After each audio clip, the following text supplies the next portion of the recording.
Hello and welcome to my channel where I do guides for photography. Today we are inside Luminar Neo 1.2.0 and that was recently released, and with it came Hdr Merge and Dodge and Burn.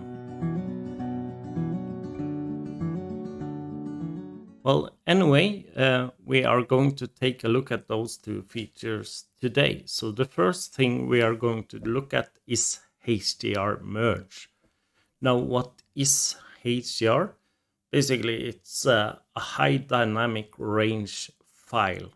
So you merge different exposure values of the same compositions into a high dynamic range file. So in my case, I'm doing 7 images with different exposure values, and I want to merge those files into a large file containing all the data from the different exposure values. So -2, so let's say -2 you're composing for the sky or the highlights and whites, and up to, for example, +2 where you're targeting for shadows and blacks. All of those details you can cram into one file, and that's a huge advantage, of course, because it's much easier to recover both highlights, whites, shadows, blacks than before. If you have one single exposure, a shot like this would be pretty difficult to pull off because you need to expose both for the highlights and for the shadows at the same time. So doing that and simultaneously recovering shadows and highlights in post, it's difficult. So that's a huge advantage for HDR. Now, before, like for maybe 5, 10, 15 years ago, HDR was really popular and it looked totally crazy back then. It looked grungy, it looked oversaturated, it looked too detailed, too everything. Everything was pretty over the top. Now, these days, and it's been like this for a few years now, people are more and more trying to achieve a realistic look and simply just use the advantages that are in a HDR file when it comes to recovering highlights or shadows. So I like that. The old HDR days, to me, it looked terrible. I've never been interested in making over-the-top images. Anyway, so I marked down 7 files here. And when you've marked the 7 files that are in the same composition and in the bracketed range, you can simply pull those files over to Hdr Merge. So let's do that. And it's now analyzing the images. It's making a temporary file. When it's done with that, you can go into the cogwheel, and this is where you can set auto alignment. So auto alignment is especially for those times when you're shooting handheld, which is possible. You can do HDR with handheld, no problems. But if you are shooting handheld, you absolutely need to make sure to use auto alignment.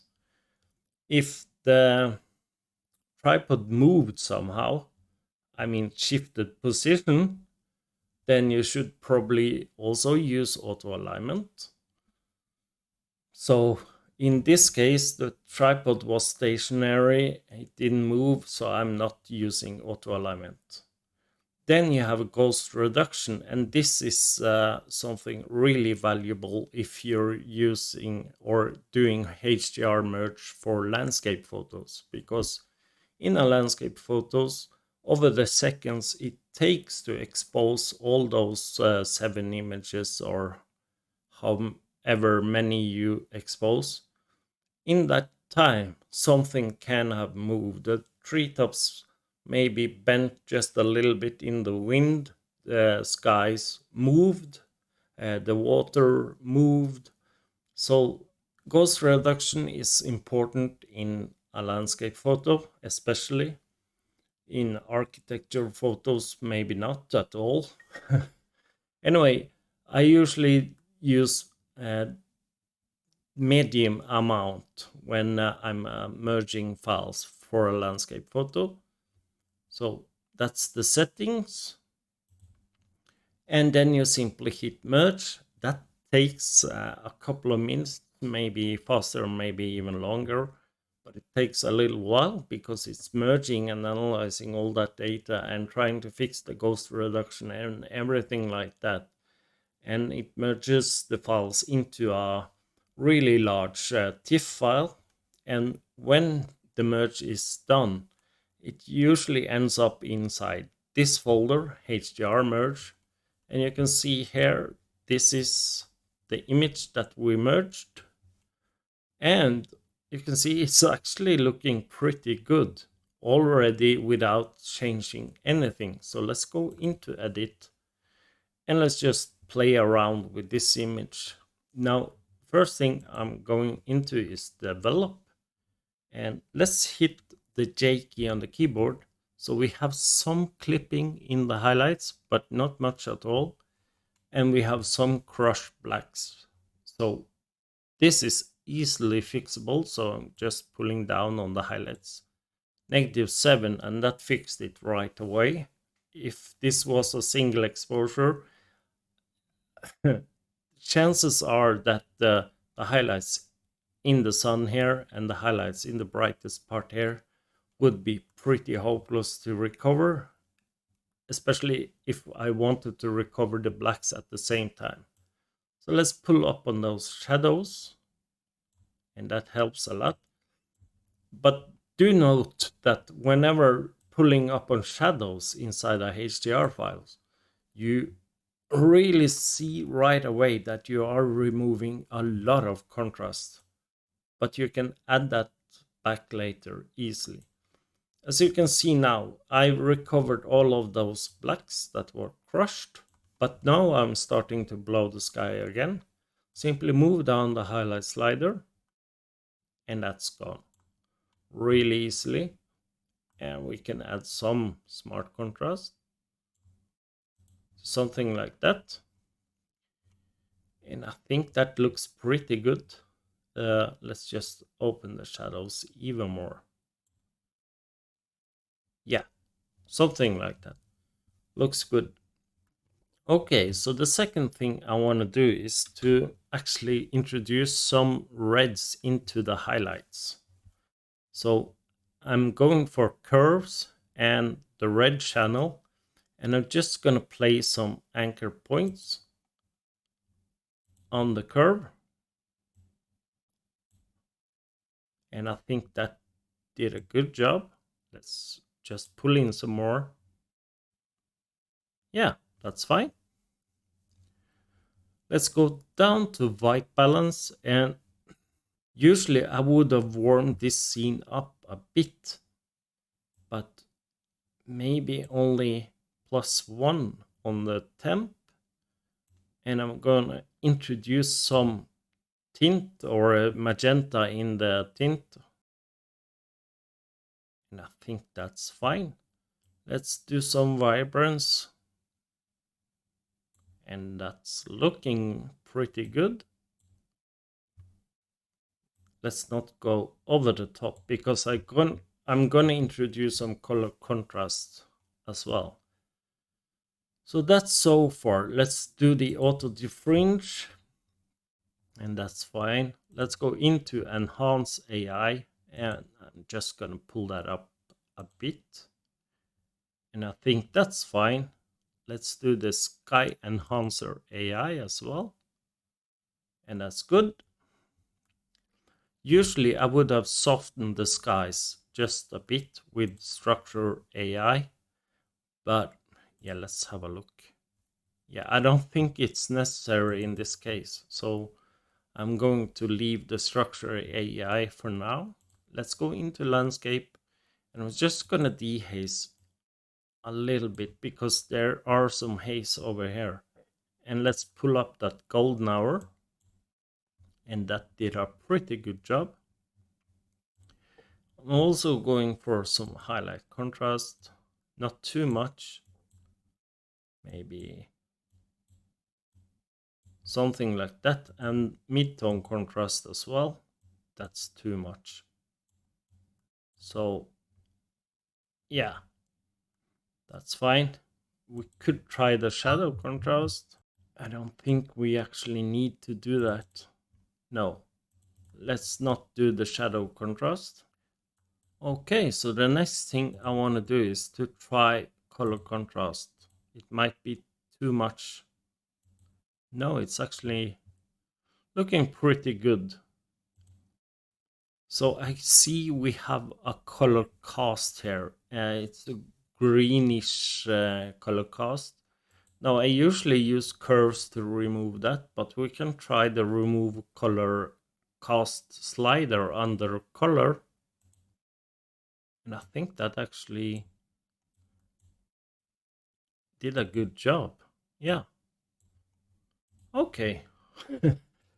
Okay, so I want to do something with the details here. I just want to boost the small details just a little bit. Something like that. And the medium details as well. That's fine. All right. And I want to do try the mystical. And I think that looks good.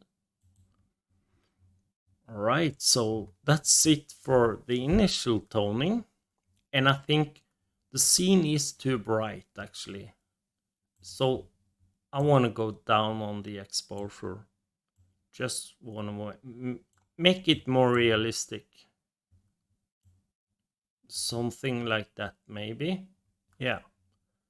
I think that's fine. Let's look at the before. And this is after. And I think it's a bit too colored.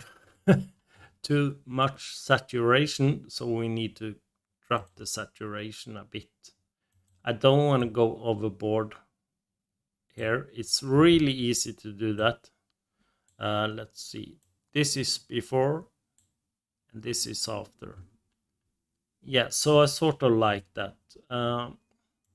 Just gonna drop the highlights some. All right. So I don't like what's going on here. It's too bright. So I might want to do something about that. So we can go for dodge and burn, and we can go into darken, and the strength maybe go up just a bit to around there. And I'm just gonna darken this part. I usually never darken bright parts of the image when using dodge and burn, because you want to highlight what's already there, but this is too bright and we need to do something about it. So let's just start. So just gonna paint that in, and by doing one stroke I'm doing 10 in strength. If I go over and do another stroke, I'm adding to that strength. So I think that helps a lot. Yeah, something like that. And I'm just gonna continue here. I want to darken what's already dark, but I don't want to crush the blacks, but I just want to create some contrast between the light parts and the dark parts. So I'm just going over areas that are next to bright parts, and I'm darkening the dark parts. So a lot of parts. And just gonna continue doing that. And this is all to create contrast between the lighter and darker parts. And I think it's doing a good job so far.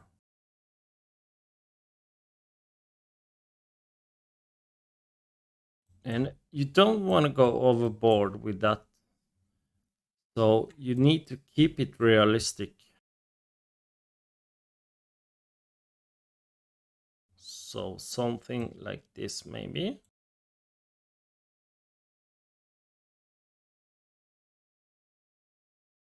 And yeah, let's say that's it for the burn.